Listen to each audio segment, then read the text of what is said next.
Hello my dear students, welcome to our YouTube channel. Dear students, आज हम लोग UGC net द्वितीय प्रश्न पत्र के इतिहास विषय का सिलेबस डिटेल में देखेंगे कि इतिहास विषय से यूजी नेट के एग्ज़ाम में कौन कौन से क्वेश्चंस आते हैं।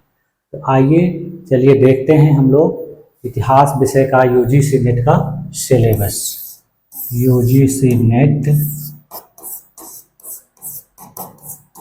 सेकेंड पेपर इतिहास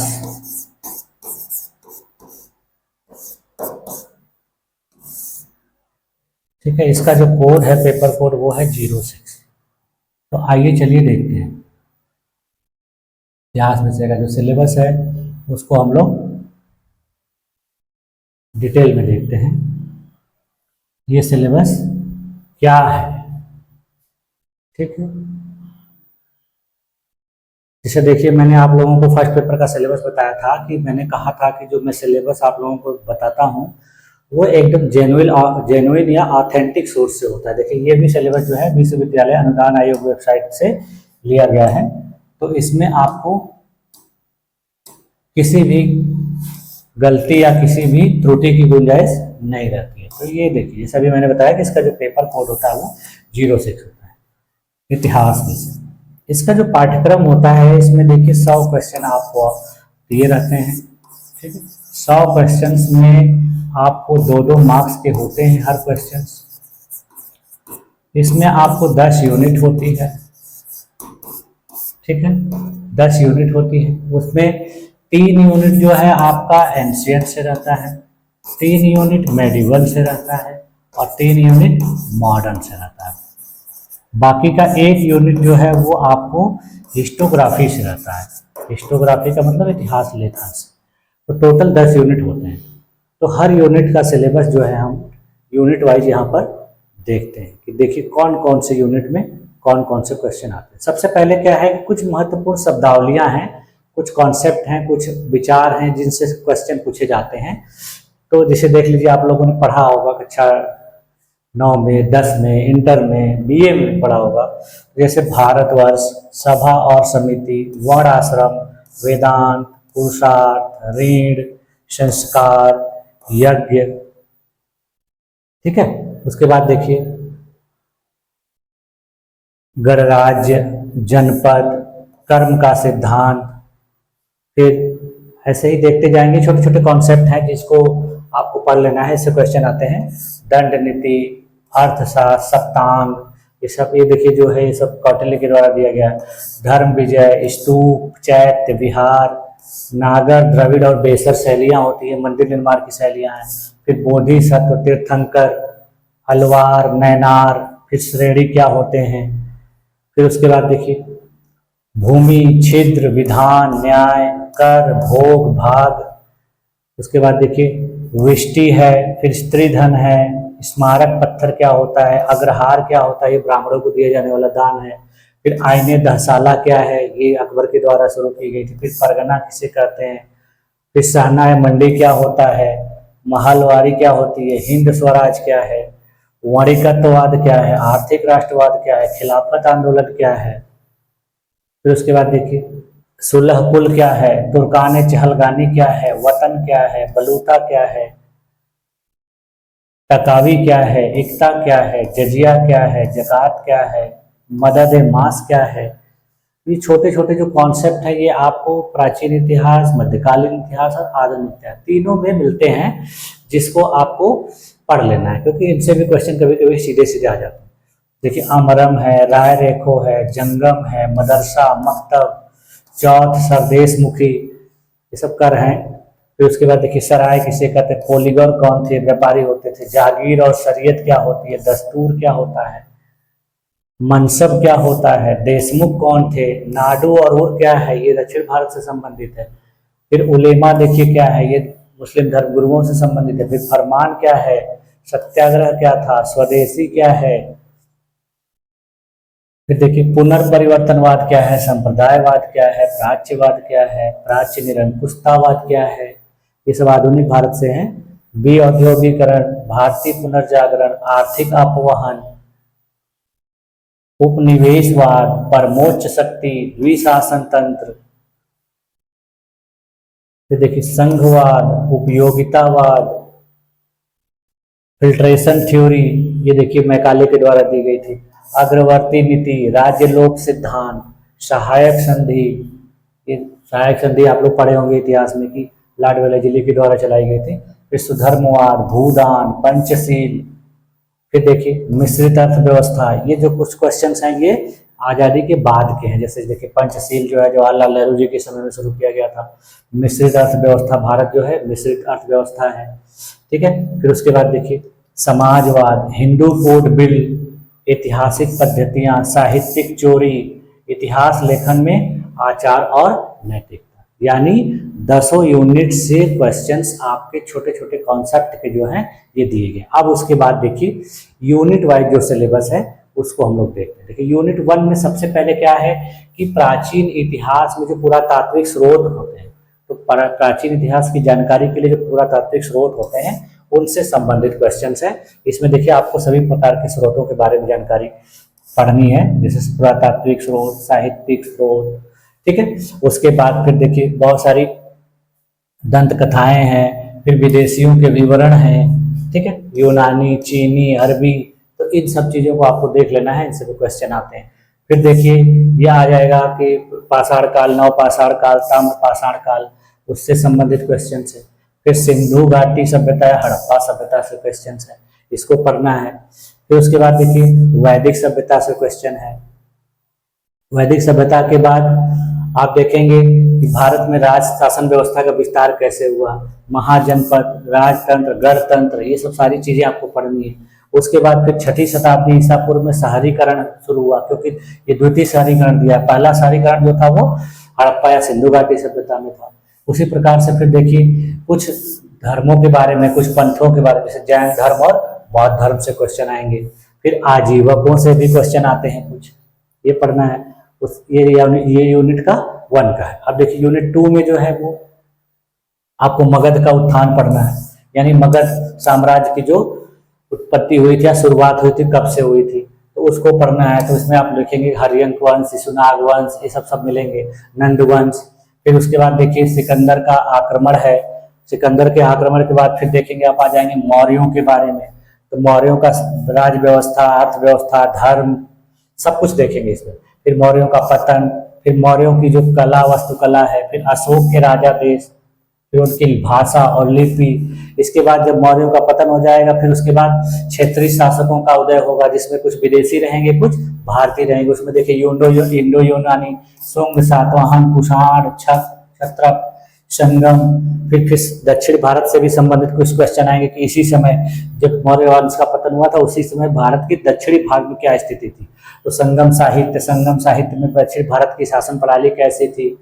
फिर देखिए उसके बाद उस समय का व्यापार, वाणिज्य, फिर रोमन जगत के साथ संबंध। फिर देखिए बौद्ध धर्म की जो शाखाएं थी, हीनयान, महायान। फिर उसके बाद कलिंग का नरेश था, खारवेल। फिर जैन धर्म का उद्भव। फिर मौर्योत्तर में कला, वास्तुकला, यानी मौर्योत्तर काल में किस प्रकार की कला, वास्तुकला थी। इसी समय देखिए भारत में मूर्तियां बनना शुरू हुई। कनिष्क का शासन था, कनिष्क ने मथुरा में, गांधार में बहुत बड़े पैमाने पर भारत में कला का विकास किया, ये सब पढ़ना है। अमरावती शैलियाँ, इस समय बहुत सारे स्तूप बने, ये सब सारी चीजें हमको देखनी है, सब पढ़ना है। फिर उसके बाद देखिए गुप्त काल आ जाता है, वाकाटक और गुप्त काल। फिर गुप्तों के बारे में और वाकाटकों के बारे में, उनकी शासन व्यवस्था, समाज, कृषि व्यवस्था, भूदान, भू राजस्व, ये सब चीजें पढ़नी है। उसके बाद देखिए गुप्तकालीन सिक्के पढ़ने हैं। गुप्तों के समय में आपको पता होगा कि अपने देश में हिंदू मंदिरों का बहुत ज्यादा उत्थान हुआ था, तो ये पढ़ना है। फिर हिंदू धर्म का उद्भव देखिए, संस्कृत भाषा साहित्य का विकास बहुत तेजी से हुआ, विज्ञान, प्रौद्योगिकी, खगोल विज्ञान, गणित, औषधि, इन सब का बहुत ज्यादा विकास हुआ। क्योंकि आपको पता है कि गुप्त काल में 9 रत्न रहते थे, जिसमें कुछ लोग प्रसिद्ध थे, कालिदास, वाराहमिहि, आर्यभट्ट, अमर सिंह, घटकरपर, ये सब सारी चीज जो विद्वान थे ये लोग इन्हीं के दरबार में रहते थे, इसलिए कला, संस्कृति और विज्ञान का बहुत ज्यादा विकास हुआ था। इनके बारे में पढ़ना है। तो फिर इसके बाद गुप्त काल के बाद देखेंगे तो हमको गुप्त काल के पतन के बाद हर्षवर्धन के बारे में पढ़ना है, उसका प्रशासन और धर्म पढ़ना है, क्योंकि हर्षवर्धन प्रशासन और धर्म के मामले में बहुत प्रसिद्ध था। फिर उसके बाद थोड़ा सा दक्षिण भारत के हैं कि आंध्र प्रदेश में सांकलायन वंश और विष्णुकुंडिन वंश के बारे में पढ़ना है, इससे भी क्वेश्चन आते हैं। फिर यूनिट 3 में आ जाएंगे। यूनिट 3 देखिए आपको जो है ज्यादातर दक्षिणी भारत से संबंधित है, देख लीजिए, यानी उत्तर भारत से अलग, यानी दक्षिणी भारत और कुछ पश्चिमी भारत। तो शुरू में देखिए दक्षिण भारत में है जैसे गंग वंश, कदम वंश, ये सब चालुक्य वंश, राष्ट्रकूट, कल्याणी, ये सब आप लोग छोटे कक्षाओं में पढ़े होंगे एक बार, फिर यहाँ पर भी अच्छे से पढ़ना है, इनसे भी क्वेश्चन आते हैं। फिर दक्षिण भारत में देखिए पल्लव, चेर, चोल, पांड्य, ये भी बहुत प्रसिद्ध हैं, इनसे क्वेश्चन आते हैं। इनके बहुत शासक जो है विजयालय है, जो राजेंद्र प्रथम है, राजेंद्र द्वितीय है, राजराज है, तो सब क्वेश्चन है जो आते हैं इससे, ठीक है। फिर उसके बाद देखिए पूर्वी भारत में साम्राज्य जो है बंगाल के पाल और सेन है, कामरूप के वर्मन है, उड़ीसा के भौमकार है, सोमवंशी है, तो इनसे क्वेश्चन आते हैं। फिर देखेंगे आप कि पश्चिम भारत में वल्लभी के मैत्रक वंश, गुजरात के चालुक्य वंश, इनसे क्वेश्चन आते हैं। उत्तरी भारत में आप चले जाएंगे तो गुर्जर प्रतिहार राजपूत वालों में, कलचुरी, चेदी वंश, घरवाल वंश, परमार वंश, ये सब देखिए राजपूतों से क्वेश्चन है।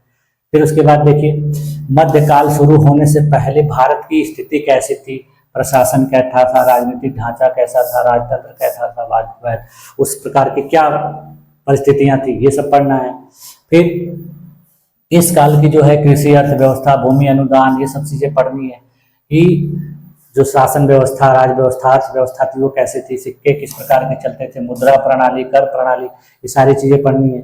फिर उसके बाद व्यापार, शहरीकरण, व्यापार का ढांचा, शहरी बस्तियों का स्वरूप, ये सारी चीजें पढ़नी है। फिर उसके बाद देखिए ब्राह्मण धर्म का विकास है जिसमें वैष्णववाद, शैववाद, उनसे संबंधित मंदिरें, उनकी शाखाएं, मंदिर स्थापत्य की जो कलाएं थी, क्षेत्रीय शैलियां थी, जैसा भी ऊपर आपने देखा कि नागर, बेसर, द्रविड़, ये सब शैलियां थी मंदिर की। फिर उसके बाद देखिए कि दान, तीर्थ और भक्ति, तमिल भक्ति आंदोलन, शंकर, माधव और रामानुजाचार्य जो थे उन लोगों के द्वारा भक्ति आंदोलन चलाया गया था, जिसमें शंकराचार्य, रामानुजाचार्य, माधवाचार्य, तीन लोग बहुत ज्यादा प्रसिद्ध थे। फिर उसके बाद देखिए उस समय की जो समाज कैसा था, वर्ण, जाति व्यवस्था कैसी थी, स्त्रियों की स्थिति कैसी थी, लिंग, विवाह, ये संपत्ति, संबंध, ये सारी चीजें हैं, ये सामाजिक जीवन से संबंधित है। फिर उसके बाद उस काल में शिक्षा और शैक्षिक संस्थाएं किस प्रकार की थी, अग्रहार क्या था, मठ और विहार क्या होते थे, फिर क्षेत्रीय भाषाओं का विकास कैसे हुआ। फिर उसके बाद देखिए मध्यकालीन भारत में राज्य निर्माण किस प्रकार होता था, सामंत मॉडल क्या था, खंडीय मॉडल क्या था, सामन्वी मॉडल क्या था, ये सारी चीजें पढ़ेंगे। उसके बाद फिर देख लेंगे कि अपने देश में जो है अरबों का आक्रमण शुरू होता है और अरबों के आक्रमण के बाद भारत में उनके साथ किस प्रकार का संबंध रहता है। तो उसमें देखेंगे कि महमूद गजनवी, उसके साथ फिर अलबरूनी आया था यात्री विदेशी, उसका देखिए ताकि के हिंद वगैरह जो की रचनाएं हैं वो सब बहुत प्रसिद्ध हैं, उसमें भारत का वर्णन करता है वो।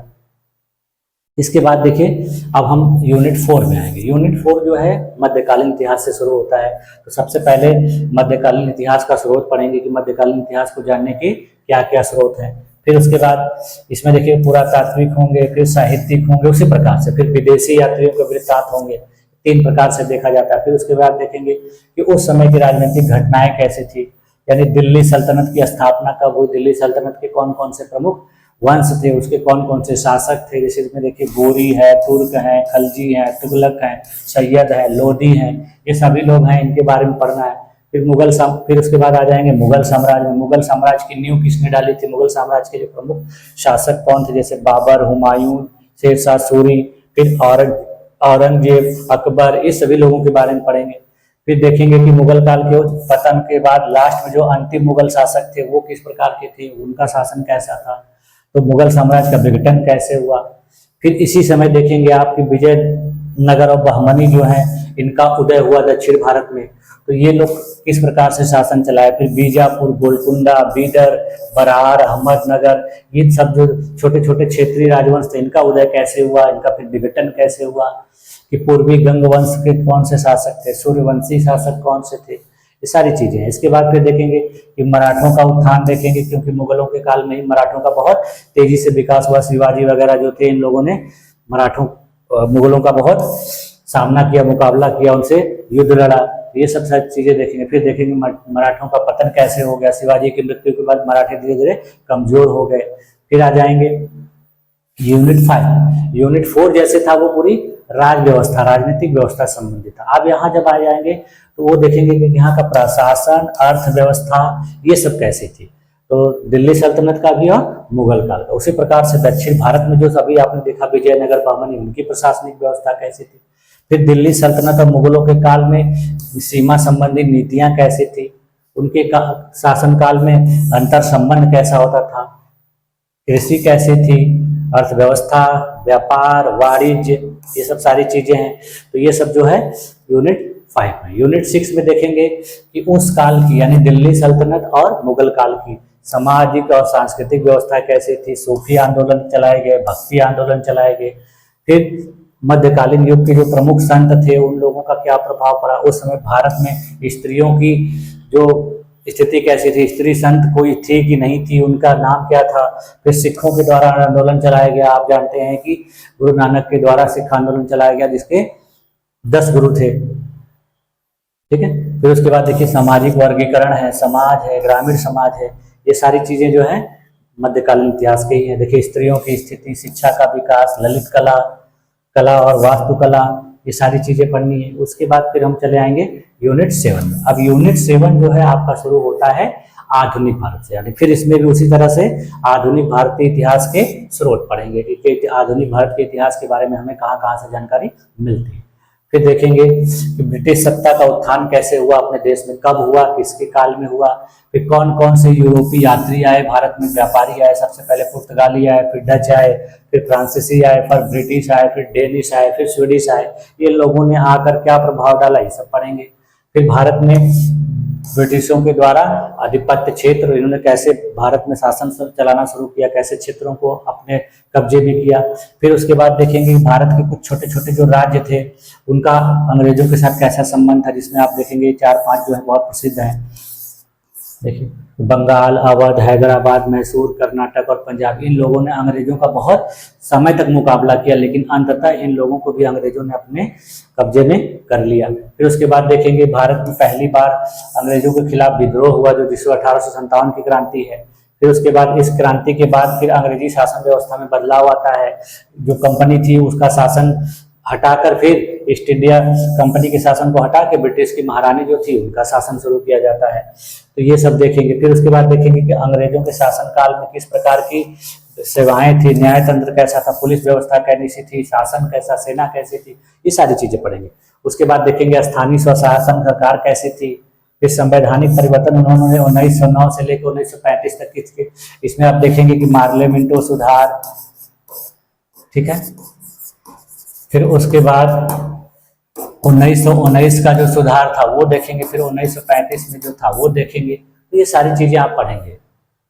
फिर उसके बाद देखिए यूनिट 8 में जो है कि उपनिवेशीय अर्थव्यवस्था कैसी थी, यानी अंग्रेजों के काल में भारत की अर्थव्यवस्था किस प्रकार की थी, कृषि का विस्तार कैसे हुआ, वाणिज्यीकरण कैसे हुआ, भू अधिकार क्या थे, भू बंदोबस्त क्या थे, यानी अंग्रेजों के द्वारा किए गए सुधार क्या क्या थे, उन्होंने अपने भारत में क्या क्या सुधार किए थे। फिर उसके बाद देखिए उद्योगों का ह्रास कैसे हुआ, पतन कैसे हुआ, उस समय क्या सामाजिक आर्थिक स्थितियां बदली थी, वो सब कुछ देखना है। फिर उसके बाद देखेंगे कि अंग्रेजों की जो है ब्रिटिश औद्योगिक नीति कैसी थी, उन्होंने कारखाने वगैरह आधुनिक उद्योग ये सब कैसे अपने देश में स्थापित करे, मजदूरों के लिए उन्होंने क्या किया, मजदूरों ने किस प्रकार उनका आंदोलन उनके खिलाफ किया। फिर देखिए उनकी मौद्रिक नीति, बैंकिंग, मुद्रा विनिमय, रेलवे, सड़क, डाक संचार, टेलीग्राफ, इन सब चीजों का विकास बहुत तेजी से इन्होंने अपने देश में किया था। तो ये आ जाएंगे। उसके बाद फिर देखेंगे नूतन शहरी केंद्र, नए नए शहरी केंद्रों का विकास कैसे हुआ, वहां पे फिर किस प्रकार की व्यवस्था थी, कैसा समाज था, कैसा शहरी व्यवस्था थी। फिर उसके बाद देखेंगे अंग्रेजों के समय अपने देश में बहुत सारे अकाल आए थे, महामारियां आई थी, फिर उनके प्रति उनकी सरकारी नीति कैसी थी। फिर आप देखेंगे कि कुछ जनजातियां थी जैसे झारखंड में, छत्तीसगढ़ में, फिर मध्य प्रदेश में, उत्तर प्रदेश के भी कुछ क्षेत्रों में इन लोगों ने कैसे इनका विरोध किया। फिर कुछ किसानों ने भी इनका विद्रोह किया, किसान आंदोलन पढ़ेंगे। उसके बाद फिर देखेंगे कि भारतीय समाज का जो है ईसाई धर्म से संपर्क कैसे हुआ, ईसाई मिशनरी आए, धर्म प्रचारक आए, उन लोगों ने भारतीयों को किस प्रकार ईसाई धर्म में बदला, उनको किस प्रकार की शिक्षा दी, उनके लिए क्या किया। फिर उसके बाद देखेंगे शिक्षा व्यवस्था आएगी कि अंग्रेजों के आने के बाद भारत में शैक्षिक व्यवस्था में बहुत बड़े स्तर पर परिवर्तन हुआ, अंग्रेजी भाषा का समावेश हुआ, विज्ञान, प्रौद्योगिकी, लोक शास्त्र, ये सब सारी चीजें अंग्रेजों के आने के बाद शुरू हुई। फिर उसके बाद देखेंगे ये सब चीजों का प्रभाव पड़ा तो भारत में पुनर्जागरण शुरू हुआ। भारतीय लोग भी पढ़ लिख कर अपने देश में जो फैली कुरीतियां थी उनको दूर करने का प्रयास करने लगे, फिर अंग्रेजों के खिलाफ आवाज उठाने लगे। तो ये सारी चीजें होंगी। फिर उसके बाद देखेंगे स्त्रियों से संबंधित जो बातें हैं उसमें आप देखेंगे कि स्त्रियों की शिक्षा व्यवस्था, उनके राजनीतिक अधिकार, सामाजिक अधिकार, इन सब में क्या परिवर्तन हुआ अंग्रेजों के आने के बाद। उनके खिलाफ जो बहुत सारी कुप्रथाएं प्रचलित थी वो सब क्या हुआ, अंग्रेजों ने उसके लिए क्या किया। फिर उसके बाद देखेंगे प्रिंटिंग प्रेस, यानी भारत में अखबार वगैरह जो है, जो पत्र पत्रिकाएं थी उनके लिए अंग्रेजों ने क्या कानून बनाया था, उस पर क्या रोक लगाई थी। फिर देखिए भारतीय भाषा और साहित्यिक जो विधाएं थी, यानी चित्रकारी, संगीत और प्रदर्शन कलाओं की क्या स्थिति थी अंग्रेजों के काल में, उन्होंने इसके लिए क्या किया। फिर लास्ट में आएंगे जो यूनिट 9 है, इसमें देखेंगे भारतीय राष्ट्रवाद का उदय कैसे होता है, यानी भारतीय लोग अब राष्ट्रवादी भावना उनके अंदर कैसे जागृत होती है, अंग्रेजों को यहाँ से भगाने के लिए उनका किस प्रकार से विरोध किया जाता है। फिर भारत में कांग्रेस की स्थापना होती है। फिर उसके बाद कांग्रेस की स्थापना के बाद 1885 से 1920 के बीच भारतीयों की क्या नीतियां थी, अंग्रेजों का विरोध उन्होंने किस प्रकार से किया, किस प्रकार से आंदोलन चलाए। इसमें आप देखेंगे कि बहुत सारे छोटे छोटे आंदोलन रहेंगे। असहयोग आंदोलन गांधी जी का सबसे लास्ट वाला 1920 में है। उसके बीच में भी आगे पीछे कुछ घटनाएं थी, जैसे जालियांवाला बाग हत्याकांड, चौरी चौरा कांड, उसके बाद काकोरी कांड, ये सब घटनाएं हैं, सब पढ़ेंगे। फिर उसके बाद देखेंगे स्वदेशी और स्वराज क्या था। फिर उसके बाद गांधी जी का आंदोलन है, उसमें सुभाष चंद्र बोस के द्वारा बनाई गई आईएनए क्या थी, जो उन्होंने सिंगापुर में जाके इंटरनेशनल आर्मी गठित की थी। फिर राष्ट्रीय आंदोलन में जो मध्य वर्ग था उन्होंने किस प्रकार की भूमिका निभाई।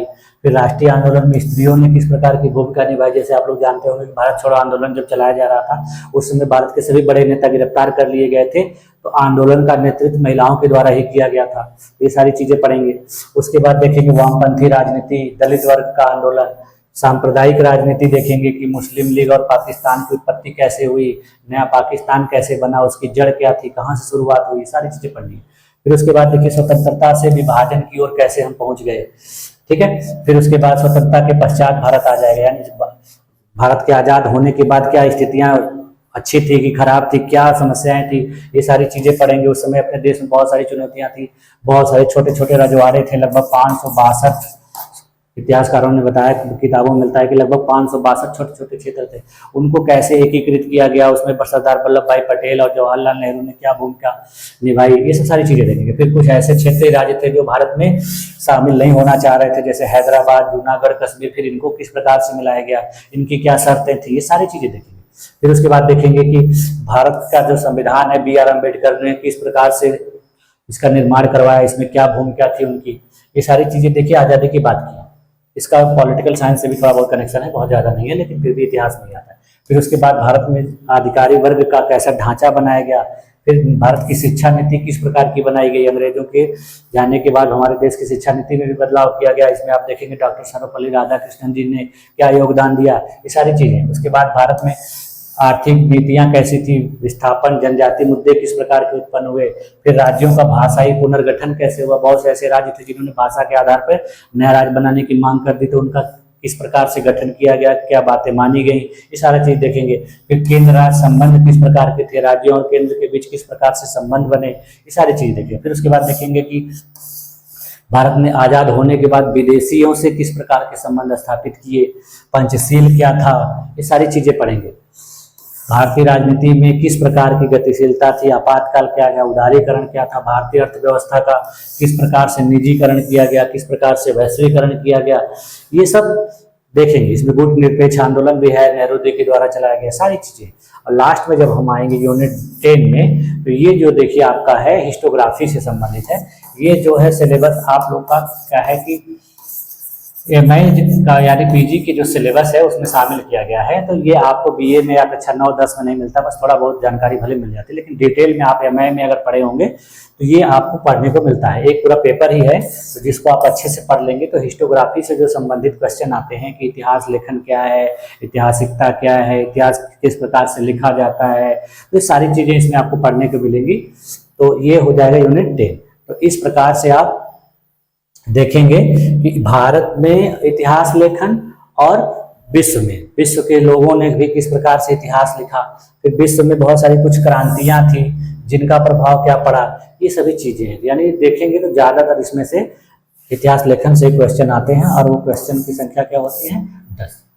तो टोटल मिला के आप देखेंगे कि 30 करके 3 सेक्शन से क्वेश्चन है, यानी 90 क्वेश्चन और 10 क्वेश्चन इससे आते हैं, टोटल 100 क्वेश्चन आते हैं।